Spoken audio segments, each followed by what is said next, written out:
Why is it that some people leave the church and some people don't? Not everyone who's mentally ill leaves the church, just like how not everyone who leaves the church is mentally ill. Sometimes people are leaving church not because of a lack of faith. It may be a lack of friendship. So basically, life is crazy. I've only become more convinced that there is a correlation here. I want to make sure that we kind of tie it all together for people who might not have heard it yet. And you should. If you haven't heard it yet, you should. Those were some of the things I started to notice about people I knew who had left the church, and I thought, I wonder if there's some connection here. Welcome back, everyone, to another episode of Sword and Spirit. My name is Daniel, and I'm here with my co-host, Troi. And today, before we jump into our episode, we just have a quick announcement we want to give. We're a little sad, but we're going to hand it over to Troi to make that quick announcement. So basically, life is crazy. And I just need to step back for a little bit. I'll try to be back soon, but I just need to get some stuff sorted out first. But, life happens. I'll be back. So yeah, Troi will be taking a little bit of a hiatus just for the time being to take care of some things. So we will definitely miss over here at Sword and Spirit. I'll still be doing these interviews and these discussions, reactions weekly, as we want to give you guys some of the best content. But for the next little bit, Troi will not be doing more podcasts. So to send her out and until she comes back, we're going to have her do our interview today. But today we're joined by our friend Steve Densley. Steve, how are you doing today? Doing well. Thanks, Daniel. Awesome. And before we jump in and I give the reins to Troi, Steve, just tell us a little bit about yourself. What do you do? What's your profession? And just what you specifically are involved within Latter-day Saint apologetics or Latter-day Saint scholarship. Well, I guess I'll give you a little bit of a background that helps lead in, I suppose, to the fair conference presentation that you wanted to talk about. So I've been involved in apologetics for a number of years. I was born and raised in Provo, and I think I was trying to think of when it is that I first started thinking about some of the issues in church history and doctrine that sometimes trip people up. And I think it occurred to me that my father served his mission in it was the Eastern States Mission at the time. He was primarily in Washington, D.C., and Baltimore and Philadelphia. And he would run into some of these kinds of questions that we deal with now. Questions like, Masonic images in the temple, or questions about Brigham Young or Joseph Smith. He happened to come across a man who had done a lot of research into these kinds of issues, and he and his companion sat down. There was a member of the church who had been doing basically apologetic research. And so he sat down with them and went through all of these issues and gave them some background, some arguments, some responses. And I think that made a really significant impact on my father, so that when he's raising me, these kinds of issues were just kind of in the air. They would come up in just family conversation. My dad would happen to mention things every once in a while about maybe some difficult issue that didn't seem all that difficult to me because he wasn't concerned by these issues. And I guess it didn't dawn on me how big of an impact that made. It was sort of an inoculation, right? That you're introduced to these issues by somebody who has some answers and isn't worried about them. And I think that did a lot to set some groundwork for me, so that when I would come across these issues, I knew that there were answers, or at least I knew that I didn't need to be worried about them, that there are sometimes difficult issues that people confront, and that it's okay. So later in life, I had a lot of friends in growing up in Provo who were very active in the church. Uh, they all go on missions, get married in the temple. Same with my wife and her family. I happened to marry a girl from Provo. We met each other in seventh grade English in Dixon Junior High, and so her family also, go on missions, get married in the temple. And somewhere in our early 20s, mid 20s, our friends and family start leaving the church. Some of them. Where we have, one of my best friends who's married in the temple, returned missionary. He drifts away. My wife's brother and my wife's sister, who both were married in the temple, both returned missionaries, they start to drift away. And I started to wonder, why does this happen?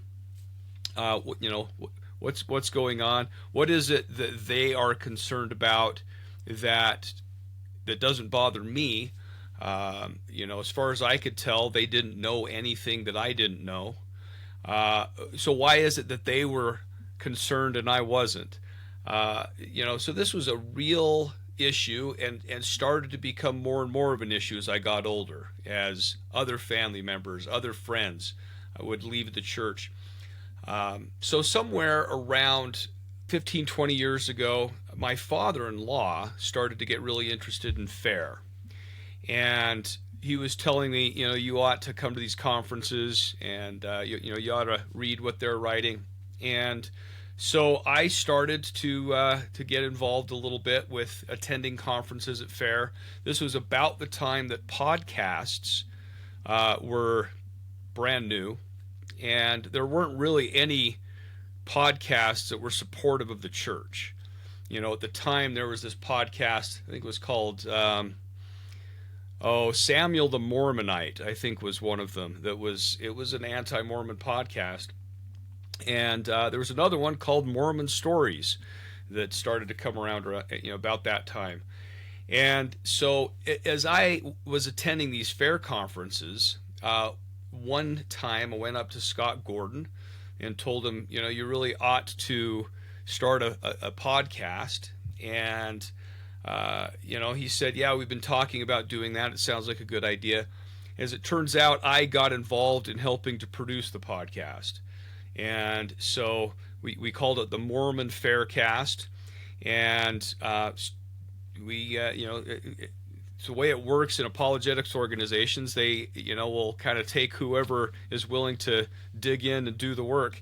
And so, I dug in, started to do some podcasting, and we ended up winning the award for Best Religious Podcast at the People's Choice Awards for podcasts. And we did that. We won that award twice. So I became the vice president at FAIR, and so was involved in a lot of the things, with FAIR, and helping to not just to produce the podcast, but helping with the wiki and helping respond to questions online. And during this entire time, still have that issue in the back of my head. Why is it that some people leave the church and some people don't? Even though, one of the things you hear from people who have left the church is, if you only knew what I know, if you had read what I have read, or if you'd seen this movie or heard this podcast, and I had seen them all. I'd read the arguments, and so it was something that was just percolating, in the back of my head, and it occurred to me that there were, the people that I knew who had left the church, my friends, my family. It was hard for me to identify a single individual who had left the church who wasn't also struggling with mental illness. And it was often OCD, people who sometimes see things very black and white. Sometimes, there may be perfectionist tendencies. Maybe get really down on themselves. You didn't get your home teaching done, or you you know, whatever church assignment you have, and then you feel extraordinarily guilty for not accomplishing that.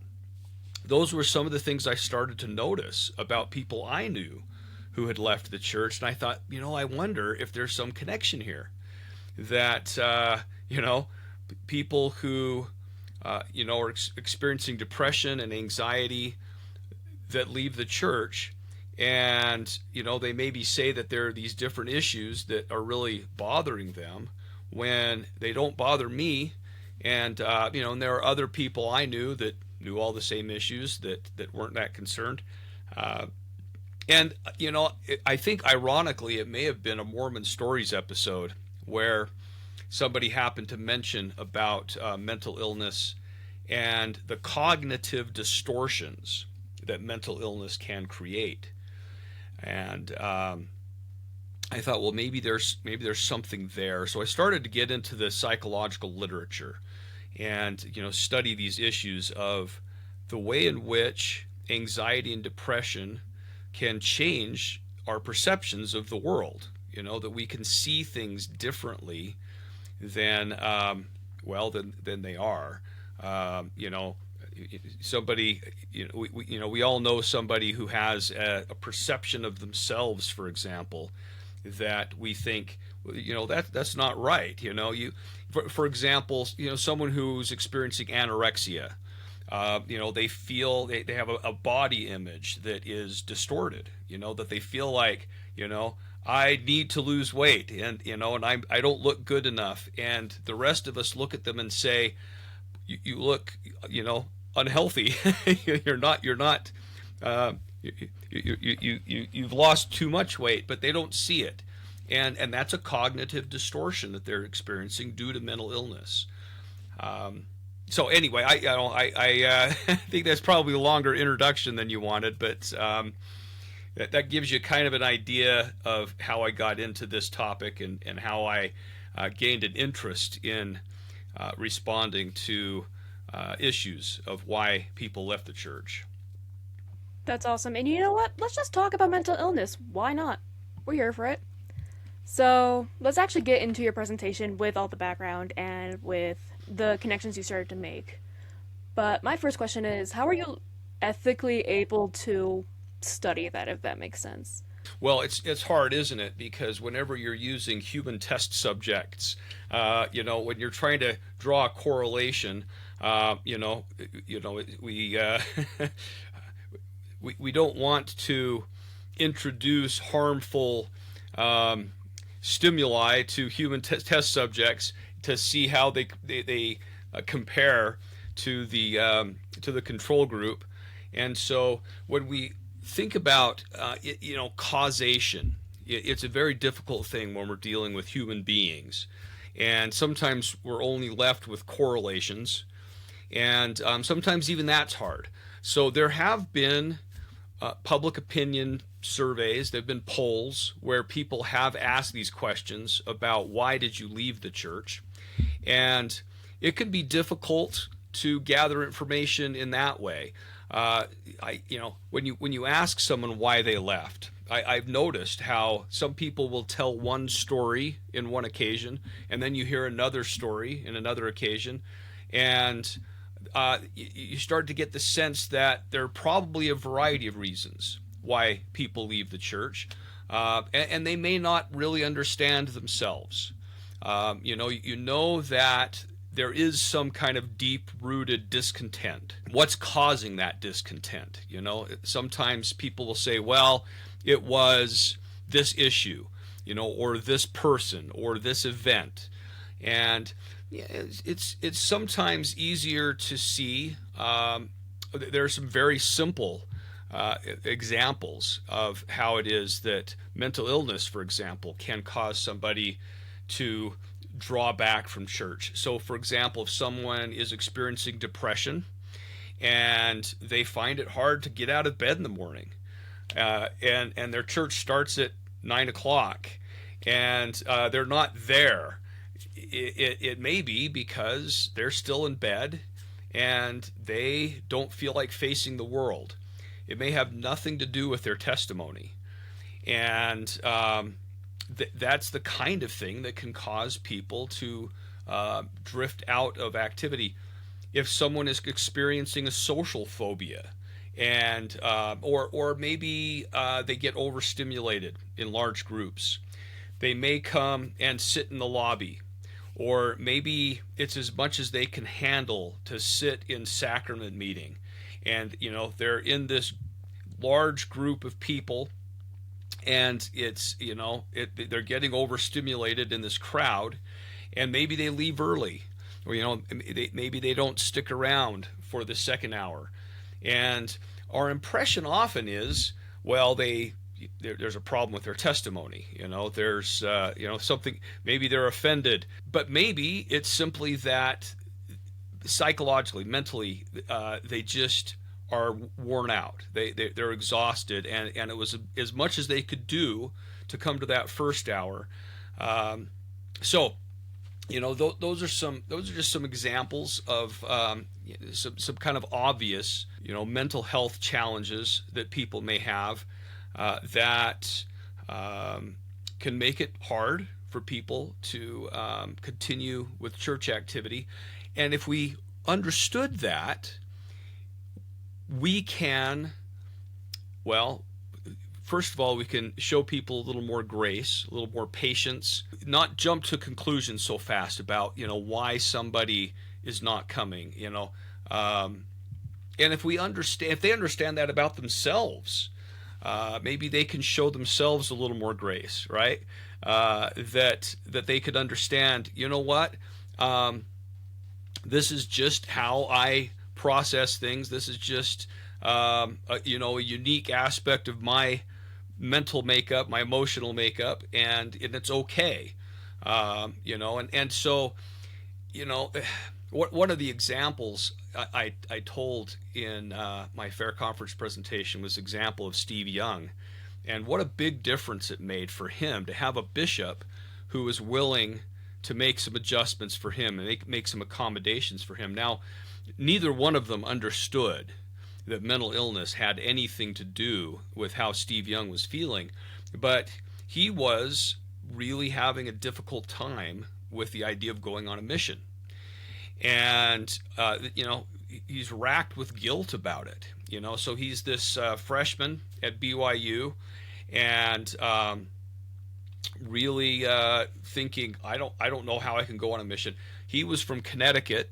He came out to BYU, and it was as much as he could handle just to be away from school for that few months before the Christmas break. And if I recall right, I think he said something about how he didn't even unpack when he came to BYU for those first few months, that it was just a really difficult thing for him.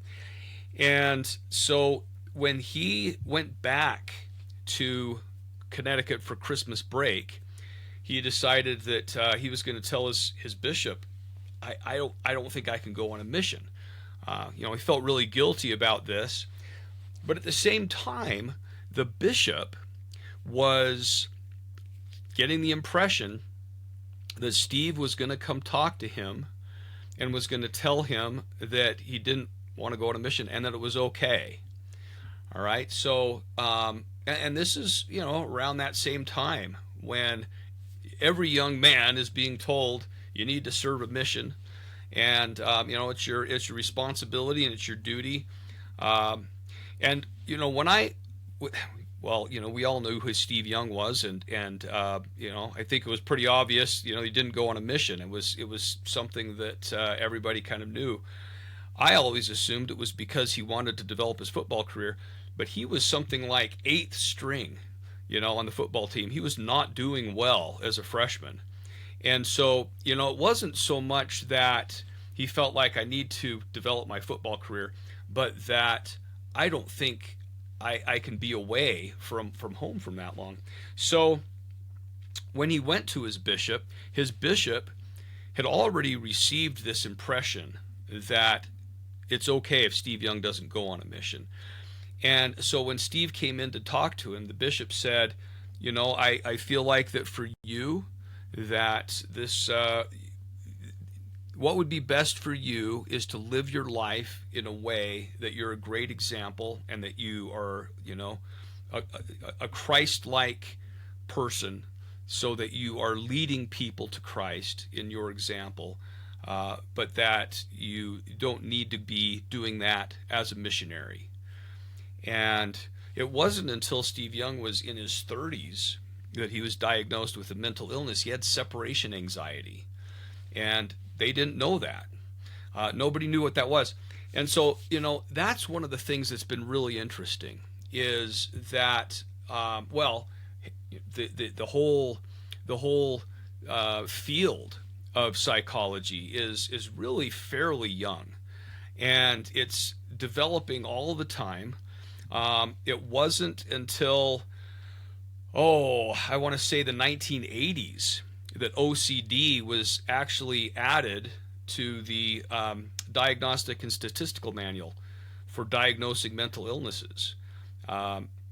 So as my friends are leaving the church, who a lot of them have OCD, this was something that was just barely being recognized as a diagnosable mental illness.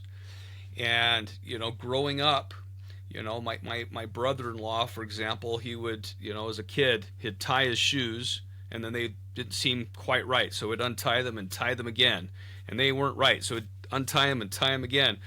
I had another friend who couldn't get through a math class because he would write his name at the top of the paper, and it didn't look right, so he'd erase it and then write it again. And before you know it, the class is over and he hasn't actually started the math class, so the math test. And these were things that we didn't quite recognize as being something that could be treated. It's something that, like a physical illness, right? It was, for a long time, in my lifetime, these kinds of things have been seen as character flaws, or maybe spiritual shortcomings. You got to pray harder. Maybe you need a priesthood blessing. And you don't have enough faith. You need to pull yourself up by your bootstraps. And all of those things are good, right? But if somebody breaks their leg, we don't usually tell them, you just got to try harder, right? We say there's a problem here that we need to address. We need to fix this. And we wouldn't expect the person with a broken leg to continue playing football, right? We say, okay, we need to take a break from this activity and make sure that's addressed before you continue with something else. So, it could be easy, as we talk about this, to get the impression that I'm saying that the only reason people would leave the church is because of mental illness. I've noticed there seems to be a very high correlation, but then again, there are lots of other things going on. Okay, I'm certain there are people who leave the church that would not be diagnosed as being mentally ill. I'm also certain that there's a high proportion of people, and that's unfortunately, we talked about testing and surveys. There have been large surveys, asking these kinds of questions.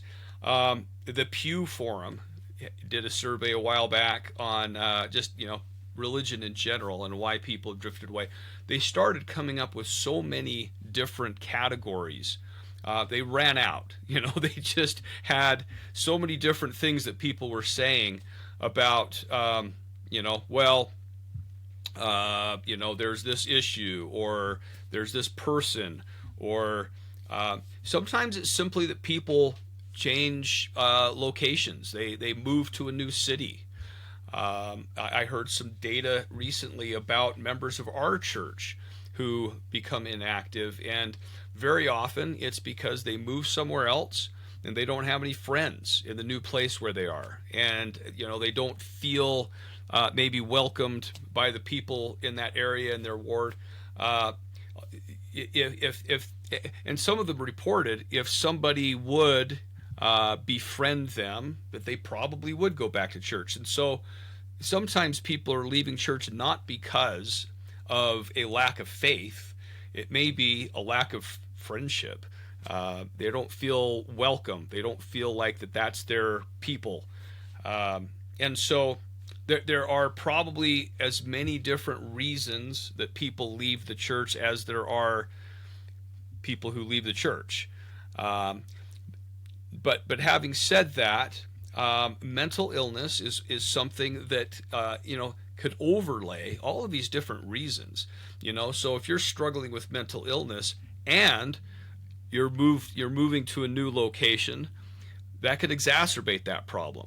One of the really interesting things that I started to find as I got into the psychological literature was that there are some of these mental illnesses and some of the results of mental illness that are not as easy to recognize as being related to leaving the church as others. So, if you're in bed when sacrament meeting starts, that's an easy one to say, okay, let's see if we can help them to feel, better about facing the world, right?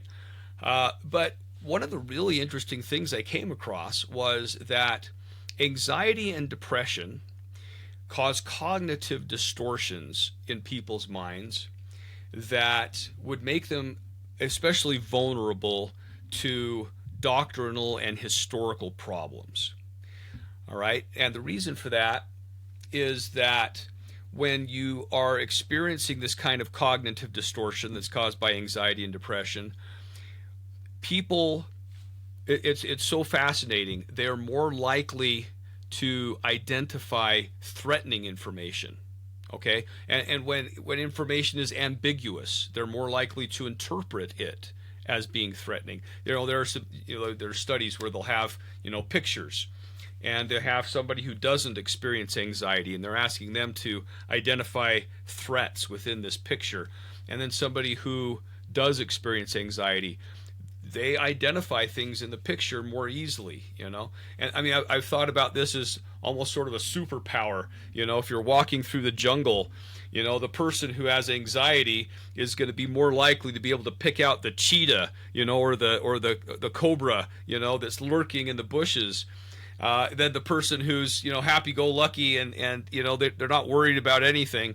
And I don't know, maybe there's a sort of an evolutionary effect where over time we become more and more anxious and depressed as a species, because the people who are watching out for the harm that's out there are more likely to survive. So I don't know if that's true or not, but that's the kind of thing. Well, and that's the kind of thing that happens, is that people who experience, especially anxiety, they identify threatening information more quickly. They interpret information that's ambiguous as being threatening more often. And then when they do, they ruminate on this information. It's hard for them to stop thinking about it. And then the other thing that happens is they catastrophize. And so when you have something lurking in the bushes, some of us might think, well, it's a marmot, there's a little furry animal out there, and then somebody who is experiencing anxiety sees the cheetah that is about to kill us, or the snake. And if it is a snake, it's a poisonous snake, and if it's a poisonous snake, it's there all the time and it's following us, and so this is how someone who's experiencing anxiety experiences the world, and it's just kind of it's all of us have things that make us anxious. All of us have things we worry about. I mean, if we weren't worried about anything, we might just walk out in front of cars all the time. But some level of that helps to keep us safe and healthy and happy. The problem where it becomes a mental illness is where it starts interfering with our ability to experience life normally. Okay, so most of us get out of bed, at a certain time of day, we go to sleep at a certain time, we sleep at a certain number of hours. Somebody who's experiencing depression and anxiety, that's one of the things that they don't do as well. Sleep disruption is one of the factors that you'll look at, to help diagnose mental illness.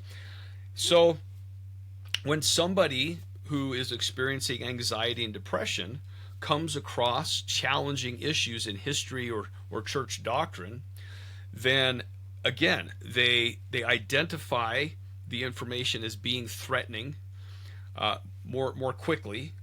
They are more likely to interpret ambiguous information as being threatening. They are more likely to ruminate. In other words, they can't let it go. It's something that they just are thinking about all the time, and it really bothers them. It's just gnawing at them. And then they blow it out of proportion. That this is the biggest deal in the world, and I don't know how anyone can could be a member of this church when there's this issue. How come they don't see it? So when you understand that this kind of thing can happen, then it becomes easier to understand why it is that there are some people who read maybe history of Joseph Smith, rust stone rolling. I know people who have left the church. They say, well, I had to leave the church after I learned about Joseph Smith. There are other people like me that read the book and find it to be inspiring and helpful. My father-in-law bought a copy of that book for me and for other members of his family. People see these things differently, and it's helpful to understand one of the reasons why they may see them differently. What are some other reasons that you talked about in your fair address? Because I want to make sure that we kind of tie it all together for people who might not have heard it yet. And you should. If you haven't heard it yet, you should. Yeah, well, so you can go to Fair Mormon, or you could Google Barriers to Belief is the title of the presentation. Mental illness and disaffection from the church.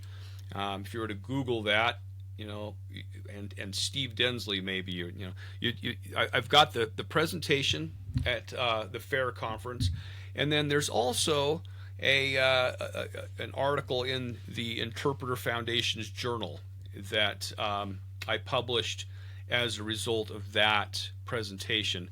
So at interpreterfoundation.org, you can find the article with all of the citations. And incidentally, after I was the vice president at FAIR, I went on to become the vice president at the Interpreter Foundation, where I am now. And I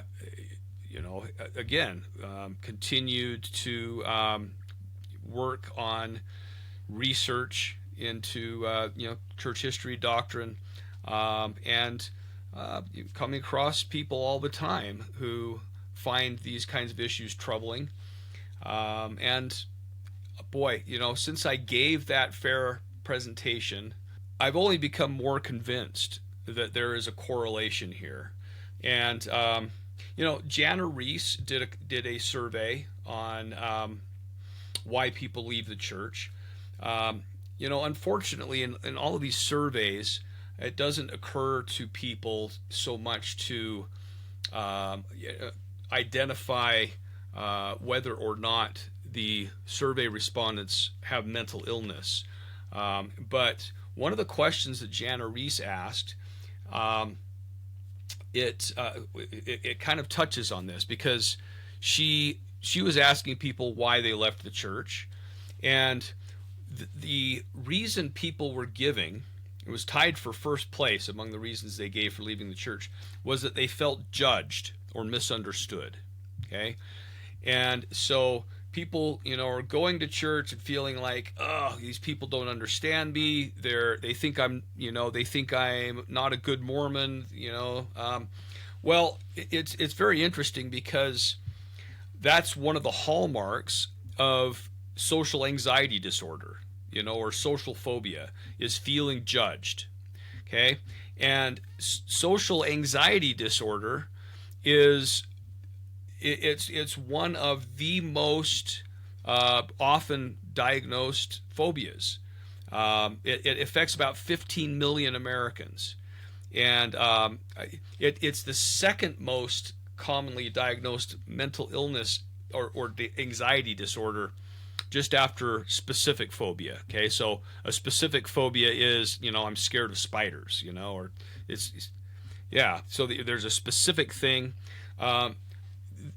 Social anxiety disorder is, more that, I'm afraid of.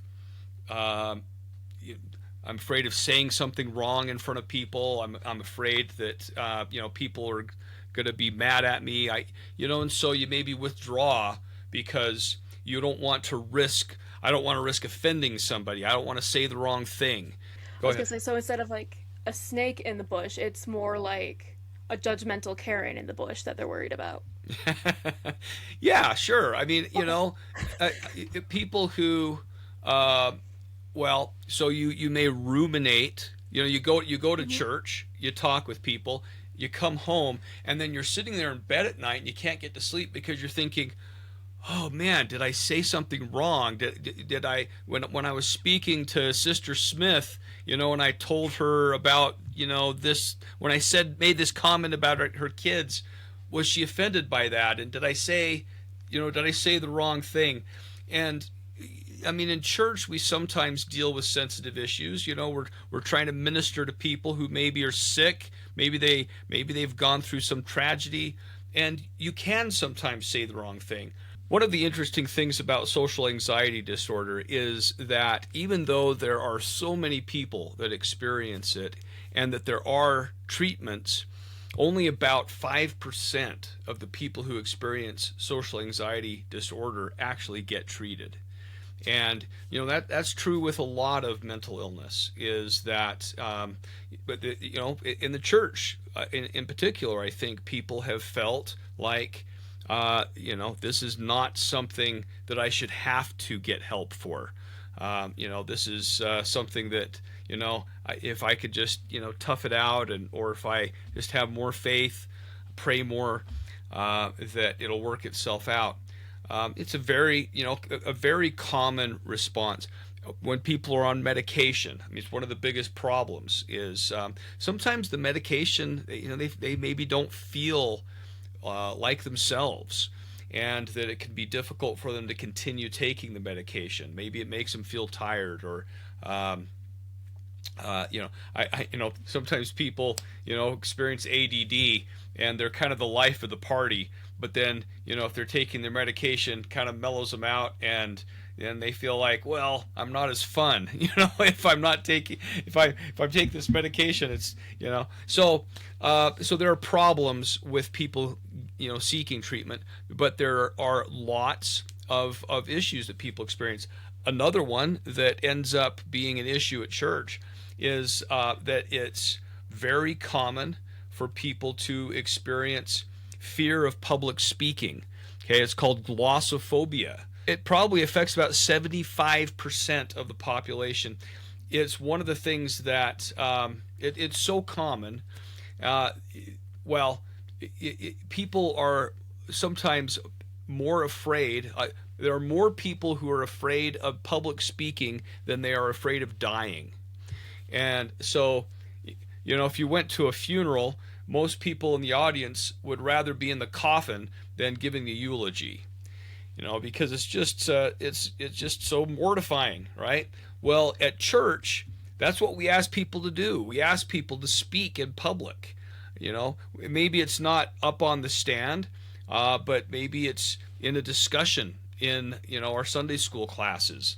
And if you have trouble with speaking in front of other people, church could be a terrifying experience. And so all of these different kinds of things that create anxiety for us and create what I called them barriers to belief in my presentation, there are things that can make it difficult to continue as a committed member in this church. And so if you have these kinds of issues, maybe you're afraid of public speaking, maybe you get worn out in front of the crowd, or being in a big group, a sacrament meeting. Maybe you you're afraid of saying the wrong thing, and so you don't want to go and interact with people. Or maybe you're the kind of person who has a you're concerned about some issue of church history or doctrine, and it's something that you can't let go of. It's something that you're thinking about all the time, and that you're blowing it out of proportion. It's becoming overwhelming to you. For a lot of us, one of the things we might say is, well, put it on the shelf. Just let it go. One of the things you hear from people who have left is, my shelf broke. Right? They kept on putting things on the shelf, and it got heavier and heavier. Well, from a mental health perspective, I can imagine, first, to say put it on the shelf. For me, the shelf might be in a back room somewhere, in a closet, and I can kind of close the door and stop thinking about it. Okay? But for someone who's experiencing mental illness, that shelf is in their front living room. It's something that they see every time they come in and out of the house. It's there all the time. And they see these things that are on the shelf. So they're putting it on the shelf, but that's not really helping to alleviate the stress, alleviate the anxiety, and that gnawing sense inside. And so for some of them, the answer feels like, boy, it would be such a relief if the church were not true. If the church weren't true, then I wouldn't have to worry about this issue. Or if the church weren't true, I wouldn't, the bishop would quit asking me to come speak in church. Or, I wouldn't have to worry about offending people if I say the wrong thing, if I'm at a church social function. So then, you might decide to disengage, and we know that when you do that, it makes it harder to feel the Spirit. It makes it harder for you to get the support that you need from other people. It's when you're not serving other people, it's harder to be committed to the church. And so these things that help you to feel committed to the church are the things that you're avoiding because of mental illness, and you start to lose your testimony. And so then, when people say, well, I don't believe the church is true because of this and this, I'm not saying they're lying, but that the kinds of things that they're doing will cause them to start to lose faith in, it's just like when we gain faith, it's like with Alma talking about planting a seed. And he talks about watering it and cultivating it, nurturing it. The same thing can happen with seeds of doubt and seeds of apostasy. So that if you have these kinds of seeds that fall in your garden, and you nourish those, you water those seeds and you cultivate those seeds will grow. If you're not pulling those seeds, you're not pulling those plants out of your garden, they start to overtake the garden. So, the question becomes, what do you do, right? You're experiencing mental illness. I mean, one of the things to do is recognize it. Recognize that this is an issue that that needs to be addressed, and that if it's not addressed, it can get in the way. One of the most tragic things about it is that people who experience mental illness are well served by religion. That, if they go to church and they participate in church, participating in social activities is good for our mental health. Praying is good for our mental health. Expressions of gratitude, expressions of hope. Those kinds of things are the kinds of things that help us to have good mental health. And if we disengage from religion, then we are giving up on a lot of those kinds of things that can help us to overcome, or at least help us to cope with the kinds of things that we're experiencing that are caused by mental illness. Yeah, you read my mind. I was about to ask, especially with the rising generation, where it seems that I'm not sure if we're either better at recognizing mental illness or if it's just more prevalent in society regardless. I was wondering if there was something they could do or try to put into their own lives to help keep them in the church while recognizing and treating whatever whatever they might be experiencing, because obviously not everyone who's mentally ill leaves the church, just like how not everyone who leaves the church is mentally ill. We would like to see those numbers go down, of course, but how would we do that other than just pushing yourself to go, I guess? Like, how are ways that they can help themselves do that? Right. Well, we need to recognize what's going on first, and it's so good that we're getting better at this.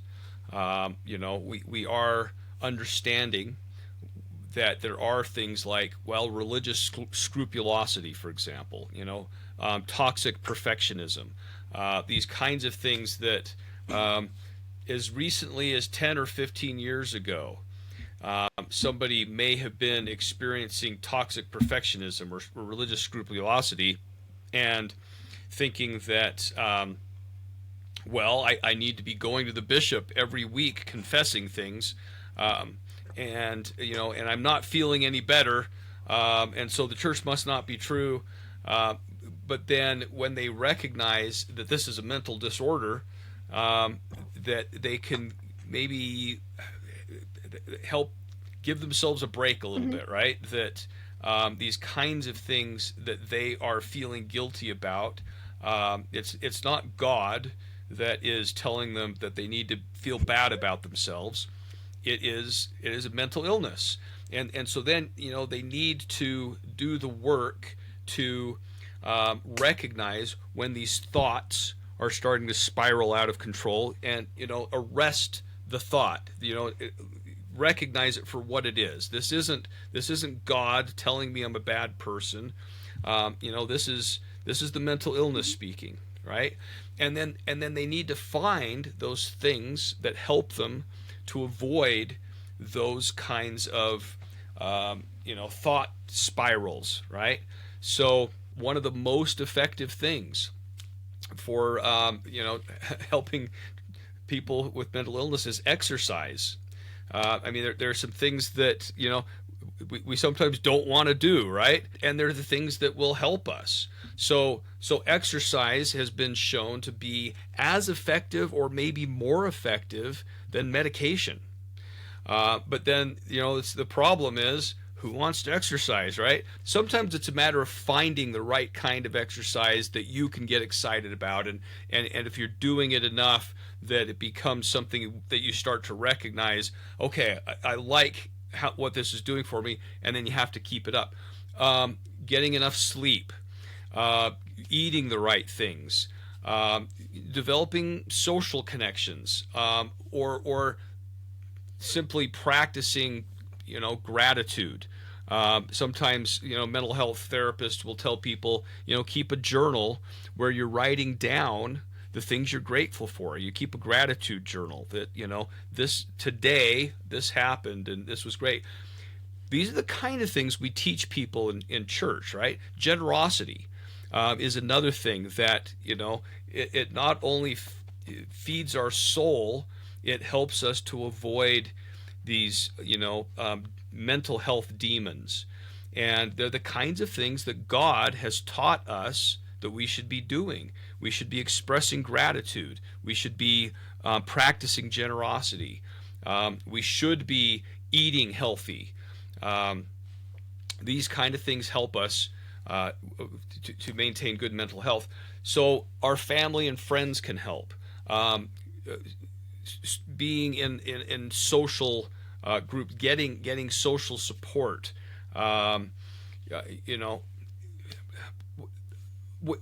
We help other people too. When you recognize that your friend is experiencing these kinds of things, try to find those ways that support them. You don't want to be like Job's friends, right? What did you do wrong? But there is that tendency sometimes when somebody is having trouble, and we say, well, it must be that you did something wrong, right?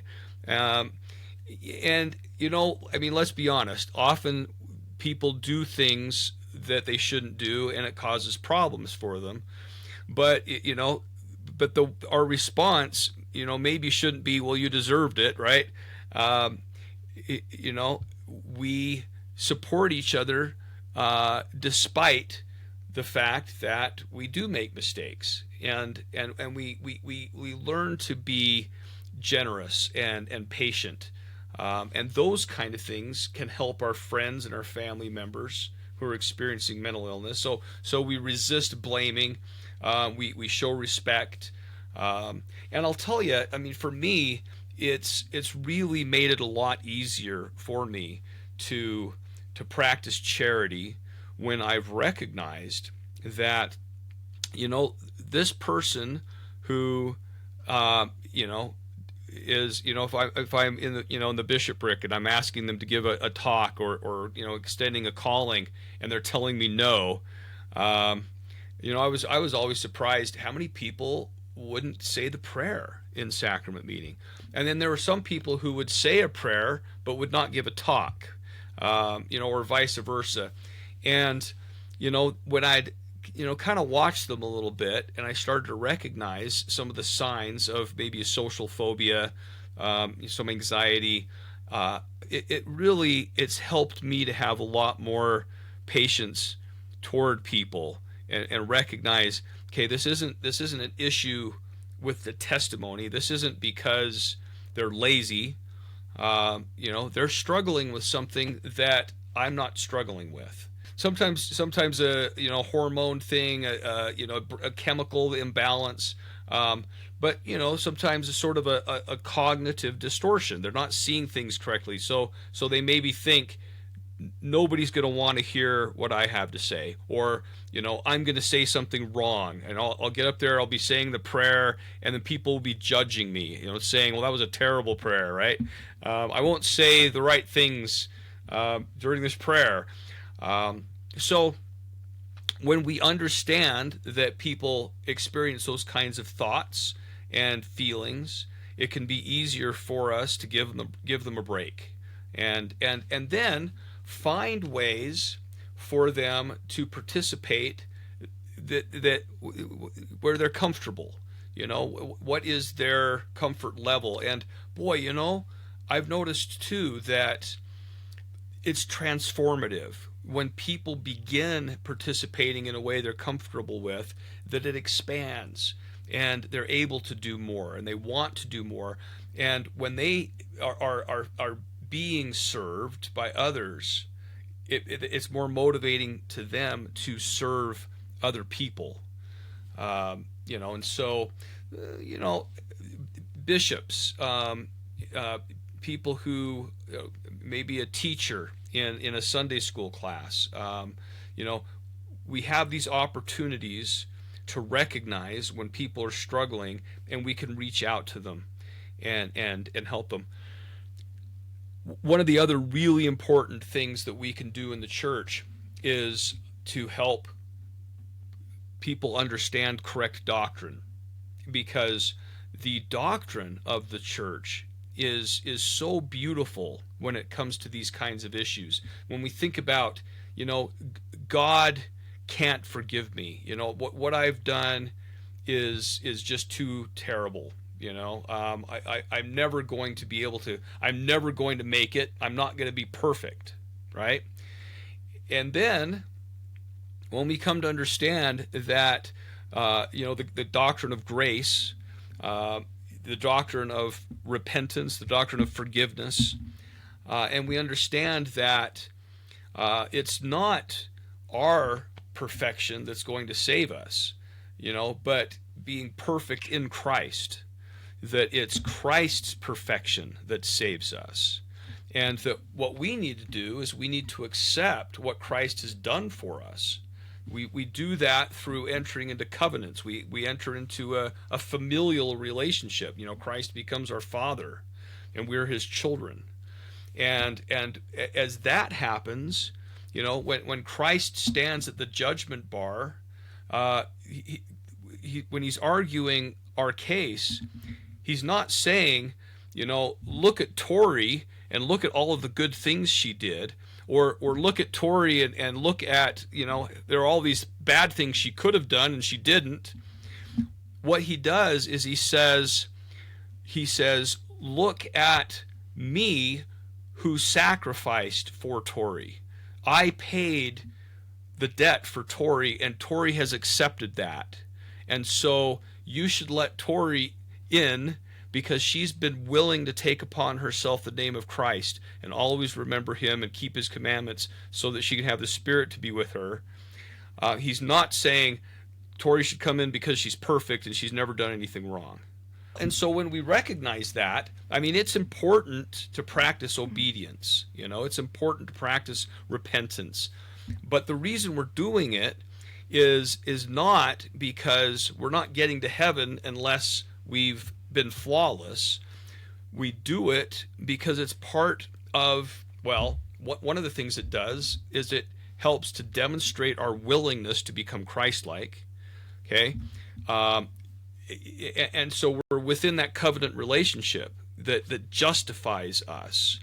But then the other thing that happens is it helps to sanctify us. If we're practicing becoming Christ-like, we are actually becoming more like God. We're becoming more God-like. But the failure to be God-like all the time doesn't prevent us from entering into God's presence if we've been demonstrating a willingness to become like God. Right? And so when we understand this, we can give ourselves a break. We can give each other a break. We can understand that it's okay if we're making mistakes. The problem isn't that you've made mistakes. The problem comes when you stop trying. And so, that's the message that I hope that we can send to people is that we understand that you may feel overwhelmed. And we understand that some of these things may just seem, larger than our ability to respond to them. But they're not so large that Christ can't respond to them. And if you will accept what he's done for you, then everything's going to be okay. So there's been some really interesting psychological research on these issues that have found that the kinds of things that we teach in our church are the kinds of things that can help people overcome mental illness issues, OCD in particular. There was a doctoral student in Palo Alto University. I felt so fortunate to come across this young woman. She's a Catholic, and she had a roommate who was a member of the church.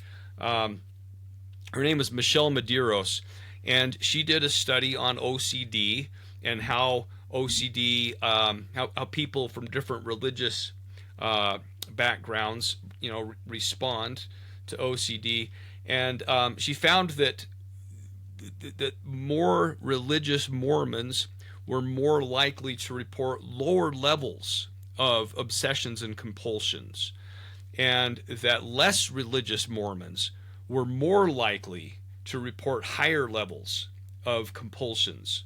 And you might say that either the OCD is causing a decrease in religiosity, or a decrease in religiosity is causing an increase in OCD. But OCD has a strong biological component, so it seems more likely that the OCD may be causing a decrease in religiosity among Mormons, and that when people have, one of the things she found, for example, is that if your image of God is one of, being the judgmental father, the punishing father, that would tend to amplify fear and doubt and compulsive behavior. But when you see God as loving and forgiving, he's the Father who cares for us and wants us to succeed, that it tends to reduce the inner danger narrative, and it makes it easier for people to let go of these rituals that are interfering with their ability to act, normally, and they become more trusting of the grace of God. Some of this is tied to how people feel about their own fathers, as it turns out, and so as parents, if we can practice grace, we could help our children feel like they don't have to, do everything perfectly. That if they do something wrong, that it's an opportunity to learn and to grow. It's not the end of the world. It's not a failure. So all of these things that the church teaches, the church does, are so important for helping people to have good mental health, to feel confident, to feel able to just function in society. So it just breaks my heart when people disengage from the church, and then when they jettison the teachings of the church, because it's those teachings of the church and the things that we ask people to do in the church that can help them more than anything else. That was awesome. We are running out of time, or we are going a little long due to many factors. But so take it home. Do you have any final thoughts for us, or in other words, do you? So I guess my final takeaway from this is that it's important to recognize when mental health is taking place in yourself and in other people, your friends, your family. It's important to get the help that you need. It's important to give the help that people need. It's important for us to show compassion for ourselves and for other people. That comes through. Well, that's one of the teachings of the church, isn't it? So the doctrine of the church can do so much. It's like it's like what Elder Packer says about how true doctrine understood changes attitudes and behavior, and it's one of the most exciting things to me about being a member of the church is that we have true doctrine, and it blesses our lives, it blesses the lives of people around us, and I love to share the message of the gospel for those reasons. That is awesome. Amen to that. Well, Steve, thank you so much for taking a decent chunk of your night with us and talking about your research and what you've done. It's been helpful to so many people. It's been helpful to me, especially to Daniel, I know for facts. And we will leave what you mentioned in the description below, so you don't have to Google, guys. Hooray! But we will have to let you go. I think your family wants to see you. So, on that note, thank you so much for tuning in, and thank you again for coming, Steve, and we'll see you next week.